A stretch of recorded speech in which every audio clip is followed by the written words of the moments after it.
నమస్కారం అండి, beauty with smile ఛానల్కు స్వాగతం. ఈరోజు మనం చలికాలంలో త్వరగా పెరుగు తోడుకోవాలంటే ఏం చేయాలో తెలుసుకుందాం. శీతాకాలంలో పెరుగు తోడుకోవడానికి సింపుల్ చిట్కా ఏంటో తెలుసుకుందామా? వంట చేయడం రాని వాళ్ళు కూడా ఈజీగా చేసే పని ఏదన్నా ఉంది అంటే పెరుగు తోడు పెట్టడమే. వేడన్నం వండుకుని పెరుగు తోడు పెట్టుకుని ఆవకాయ నంచుకుని తింటూ ఉంటే ఆ టేస్టే వేరు కదండి.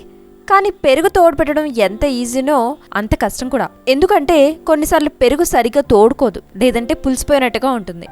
శీతాకాలంలో పెరుగు సరిగ్గా తోడుకోదు కాబట్టి దానికోసం ఈ చిన్న చిట్కా పాటిస్తే చాలు.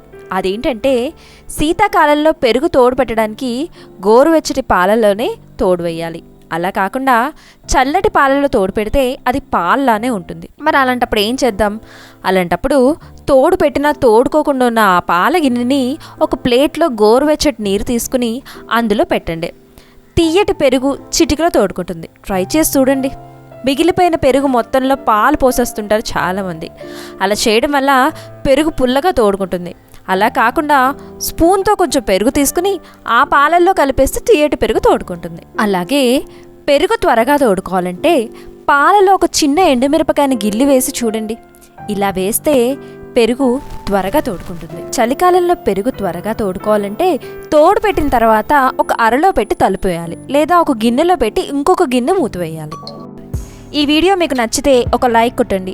ఇలాంటి మరిన్ని లేటెస్ట్ వీడియోస్ మీ మెయిల్ ఐడికి డైరెక్ట్గా రావాలి అనుకుంటే కింద కనబడుతున్న రెడ్ కలర్ సబ్స్క్రైబ్ బటన్ను క్లిక్ చేయండి.